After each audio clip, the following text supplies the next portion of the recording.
Hello guys, welcome back to our channel fantasy world. இன்னைக்கான வீடியோவில் என்ன பார்க்க போகிறோம் அப்படின்னா, நருட்டோவர்ஸில் இருக்க ஒவ்வொரு கேரக்டர்ஸை எடுத்து நம்ம பேசிக்கிட்டு இருக்கோம். அந்த வகையில் இன்னைக்கு 5வது வீடியோ. 5வதா என்னோட ஃபேவரட்டான ஒரு கேரக்டர் நம்ம ஜிராயா சென்சேவை பற்றி தான் பேசலாம்னு வந்திருக்கிறேன். ஜிராயா சென்சே கிட்ட எனக்கு ரொம்ப ரொம்ப பிடிச்ச சில விஷயங்கள் மட்டும் உங்ககிட்ட நான் ஷேர் பண்ணுறேன். அப்படியே உங்களுக்கு ஜிராயா கிட்ட பிடிச்ச சில விஷயங்களையும் மறக்காமல் ஷேர் பண்ணுங்கள்.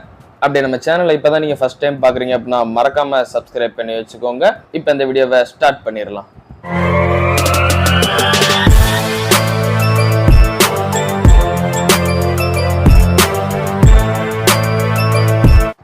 ஃபர்ஸ்ட் ஜிராயான்னு எடுத்துக்கிட்டாலே கண்டிப்பாக எல்லாருக்குமே அவர்கிட்ட பிடிச்சது அந்த ஹியூமர் சென்ஸ் தான். பயவுள்ள அப்படியே யூத் மாதிரியே இருப்பார். அவருக்கெல்லாம் 50 வயசு ஆச்சுன்னு சொன்னால் எவனும் நம்பவே மாட்டான். ஆளு தான் பார்க்க அப்படி, ஆனால் கேரக்டருக்கும் அதுக்கும் சம்மந்தமே இருக்காது. அந்த மாதிரி ஒரு யூத்தாவே வாழ்வார். நீங்களாம் என்னடா பொண்ணுங்களை கரெக்ட் பண்ணுறீங்க, நான் கரெக்ட் பண்ணுறேன் அப்படின்னு சொல்லி இந்த யங் ஜென்ரேஷனுக்கே டஃப் கொடுப்பாரு. அந்த அளவுக்கு ஒரு மிகப்பெரிய ஆளு தான் நம்ம Jiraiya. Such a playboy கேரக்டருங்க, சிம்பிளாக சொல்லிடலாம். அது என்னதான் ஹியூமராக இருந்தாலும் அவருக்கு அது ஒரு தனி டேலண்ட்னே கூட வச்சுக்கோங்களேன். எனக்கு ஜிராயா கிட்ட அது ரொம்ப ரொம்ப பிடிக்கும். ஒரு சூப்பர் அமேசிங்கான பிளே பாய் அண்ட் செம்ம ஃபன்னான கேரக்டர். எப்பயுமே ஹாப்பியாக தான் இருப்பாரு. இத்தனைக்கும் அவர் லைஃப்ல நிறைய சேடான விஷயம்லாம் நடந்திருக்கு. பட் அதெல்லாம் தாண்டி வெளியே சிரிச்சுக்கிட்டு எப்பவுமே சந்தோஷமா இருப்பார். பாத்தீங்களா, அது உண்மையிலே எனக்கு ஜிராயா கிட்ட ரொம்ப ரொம்ப பிடிச்ச ஒரு விஷயம். அண்ட் அவரோட ஹியூமர் சென்ஸ்லாம் ஒரு பக்கம் இருக்கட்டும், ஆளு தான் பார்க்க அப்படி, ஆனா இறங்கி அடிக்க ஆரம்பிச்சாருன்னு வச்சுக்கோங்களேன், ஒரு பயம் அங்கே நிக்க முடியாது. அந்த அளவுக்கு செம்ம டேலண்டடான ஒரு ஷினோபி.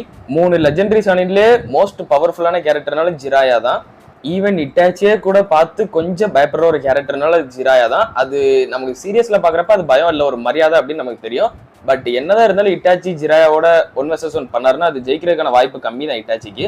அந்த அளவுக்கு ஜிராயா வந்து ரொம்ப ரொம்ப டேலண்டடான ஒரு பர்சன். அது நமக்கு பெரிய அளவுக்கு ஃபைட்ல காட்டல. உண்மையை சொல்ல போனா நருட்டோ அனிமில ரொம்ப ஜிராயா ஃபைட் பண்ண மாதிரி நமக்கு எங்கேயுமே அவ்வளவா காட்டல. பட் ஓவர் பவரான கேரக்டர் மட்டும் தான் மென்ஷன் பண்ணியிருக்காங்க. மாங்கா எதுவும் படிக்கிறவங்க இருந்தீங்க அப்படின்னா உங்களுக்கு எப்படி தோணுச்சுன்றதை கமெண்ட் பண்ணுங்க. ஏன்னா நாங்களாம் அதெல்லாம் படிச்ச கிடையாது. நான் எனக்கு என்னமோ ஜிராயாக்கு இன்னுமே நிறைய ஃபைட் சீன்லாம் வச்சிருக்கலாமோ. ஏன்னா அவர் கொடுத்த பில்டப்லாம் அந்த லெவல்ல இருந்தது. அதுக்கேற்ற மாதிரி இன்னுமே நிறைய ஃபைட் வச்சிருந்தாங்க அப்படின்னா இன்னுமே சூப்பரா இருந்திருக்கும். பட் இப்பவுமே ஜிராயா ரொம்ப ரொம்ப பவர்ஃபுல்லான கேரக்டர் தான். அண்ட் அவரோட டேலண்ட்ல இருக்கட்டுங்க ஒரு பக்கம், அவரோட டேலண்ட்டை மிஞ்சிற அளவுக்கு அவரோட ஸ்டூடெண்ட்டை ட்ரெயின் பண்ணி வச்சிருவாரு எல்லாரையுமே. மெயினா சொல்லணும்னா 3 டேஞ்சரஸான ஷினோபி, பெயின், மினாட்டோ, நருட்டோ 3 பேருமே காட் லெவல் பீங்க மாத்தி விட்டுருவாரு. மினாட்டோலாம் எடுத்துக்கிட்டீங்கன்னா 1 vs 1000 ஆடிக்கிட்டு இருப்பாங்க. அது சின்ன ஒரு கேம் மாதிரி. நம்ம நாகட்டோ பெயின் எடுத்துக்கோங்க, அவன் அதுக்கு மேல லீஃப் வில்லேஜை போட்டு தரமட்டம் ஆக்கிடுவான். நம்ம நருட்டோ எடுத்துக்கோங்க, 4th கிரேட் நிஞ்சாவோட ஹீரோ. ஸோ இப்படி எக்கச்சக்க காட் லெவல் பீங்ஸை உருவாக்குனது நம்ம ஜிராயா தான். நருட்டோவர்ஸ்லேயே பெஸ்ட் சென்சே அப்படின்னு சொல்லி ஒரு லிஸ்ட் எடுத்தீங்கன்னா மோஸ்ட்லி எல்லாருக்குமே எனக்கு தெரிஞ்சு இதுல வேற மாற்று கருத்தே இருக்காது. கண்டிப்பா எல்லாருக்குமே நம்பர் 1ல ஜிராயா சென்சே தான் இருப்பாரு அப்படின்றது என்னோட ஒரு கேரண்டி. ஜிராயாவை தாண்டி உங்களுக்கு ஏதாவது ஃபேவரட்டான சென்சே இருந்தாங்க அப்படின்னா மறக்காம கீழே கமெண்ட் பண்ணுங்க. அடுத்ததா ஜிராயாவோட டெத் சீன். ஜிராயா டெத்து கூட கண்டிப்பா நான் கொஞ்சம் பொறுத்துக்கிட்டேங்க. ஏன்னா ரீல்ஸ்ல அதுக்கு முன்னாடி நம்ம இந்த நிறைய பார்த்துருக்கோம். நிறைய இடங்கள்ல ஜிராயா டெத்தை நான்லாம் பார்த்துட்டேன். ஸோ அது பிஜிஎம்மோட கேட்டு அப்பவே ரொம்ப எமோஷனல் ஆயிடுச்சு. அதனால அந்த இடத்துல எனக்கு பெரிய அளவுக்கு எந்த எஃபெக்ட்டுமே தெரியல. ஜிராயா சாகுறப்ப எந்த ஒரு எமோஷனலுமே இல்லாம கண்ட்ரோல் பண்ணிக்கிட்டேன். அவ்வளவுதான்டா முடிஞ்சு, ஜிராயா இறந்துட்டாரு, எனக்கு அழுகலை அப்படின்னு நினைச்சு நான் சந்தோஷப்பட்டேன். நல்ல வேலை என்ன அழுகாம விட்டேனே அப்படின்ற மாதிரி யோசிச்சேன். ஏன்னா நான் ரொம்ப எந்த படத்துக்கும் அழுகலாம் மாட்டேன். மோஸ்ட்லி 1-2 படங்கள்ல நான் இது வரைக்கும் அழுதுருக்கேன். அந்த மாதிரி இந்த படத்துல இதுல அழுதுறவே கூடாதுன்னு ஒரு மைண்ட் செட்ல இருந்தேன். ஸோ சரி ஜிராயா முடிச்சுட்டாங்க, அதனால இனிமேல் அழல அப்படின்னு தான் நினைச்சுக்கிட்டு இருந்தேன். திடீர்னு அந்த விஷயம் நருட்டோக்கு தெரியும் பாத்தீங்களா, அந்த ஒரு சீன் உடஞ்சிட்டேங்க. அதை என்னால சொல்றதுக்கு ஒரு வார்த்தையே இல்லை. நான் நருட்டோ ஜிராயா அவங்களோட பாண்டிங்கை ரொம்ப ரொம்ப லைக் பண்ணிட்டேன்னு சொல்லி நினைக்கிறேன்.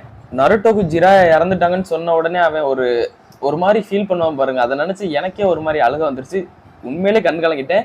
அதுக்கப்புறம் எப்படியோ கொஞ்சம் தேடி வந்துகிட்டு இருந்தேன். அதுக்குள்ள அங்க ஒரு நைட் சீன் ஒன்று வரும். நம்ம இருக்கா சென்செட் அந்த ஐஸ்கிரீம் சாப்பிட்ற மாதிரி அந்த சீன்லாம் பார்த்தப்ப இது அப்படியே ஜிராயா ஐஸ்கிரீம் வாங்கி அந்த ஒரு சீனை அப்படியே ரெப்ளிகேட் பண்ணாங்களா, சத்தியமா ஃபிளாட் ஆயிட்டேன்.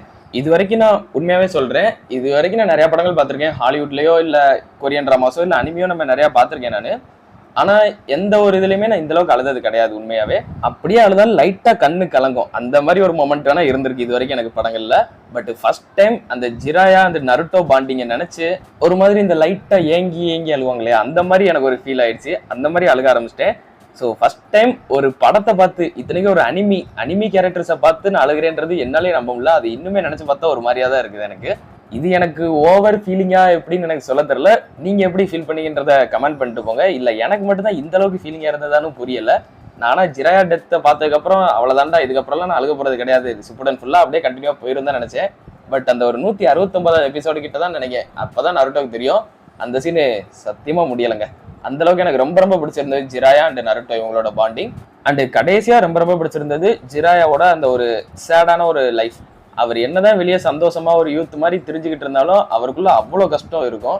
அவர் லைஃப்ல ஆசைப்பட்ட எதுவுமே கடைசி வரை நடந்திருக்காது. அவர் லைஃப் ஒரு ஃபெயிலியராகவே முடிஞ்ச மாதிரி தான் இருக்கும். சின்ன வயசுல அவர் சுனாடே மேல ஆசைப்பட்டிருப்பாரு. சுனாடே வேற ஒரு பையனை லவ் பண்ணிடுவா. ஆனா ஜிராயா செத்ததுக்கு அப்புறமா சுனாடே அந்த லவ்வை புரிஞ்சுக்கிற மாதிரி தான் இருக்கும். அதுக்கடுத்து ஒரோச்சிமாரு அவனும் வில்லனா மாறிடுவான். ஸோ ஜிராயா எப்படியாவது என்னோட ஃப்ரெண்டை நான் ரெஸ்கியூ பண்ணி கூட்டு வரணும் அப்படின்ற மாதிரி தான் நினைப்பாரு. பட் அதுவுமே அவர் இருக்கிறவரா நடந்திருக்காது. ஆனா அவர் இறந்ததுக்கு அப்புறம் லீஃப் வில்லேஜுக்கு வந்திருப்பான் ஒரோச்சிமாரு. அடுத்து நருட்டோவை வேற லெவல்ல ஒரு ஹொக்காகே ஆக்கணும் அப்படின்னு பயங்கரமா ஆசைப்படுவாரு. அவர் இருக்கிறப்ப அது நடந்திருக்காது. ஆனா அவர் இறந்ததுக்கு அப்புறமா நடந்திருக்கும். இப்படி அவர் உயிரோட இருக்கும்போது எதுவுமே நடந்ததில்லை அவர் ஆசைப்பட்டது. ஆனா அவர் இல்லாதப்ப இது எல்லாமே நடந்தது. ஆனா அதை பாக்குறதுக்கு அவர் இல்லை. அண்ட் இதை தாண்டி அவரோட ஸ்டூடெண்டான மினாட்டோவையும் அவரால் காப்பாற்ற முடியல. அவரோட சென்சேவான ஹிருசனையும் அவரால் காப்பாற்ற முடியல. அதையுமே நினைச்சு ரொம்பவே ஒரு வருத்தத்துல தான் இருப்பாரு. ஸோ இப்படி ஓவராலா ஜிராயாவை பாக்குறப்ப ரொம்ப ரொம்ப சேடான ஒரு லைஃப்ல தான் இருந்திருக்காரு. வெளியே மட்டும்தான் சிரிச்சுக்கிட்டு இருந்திருக்கிறாரு.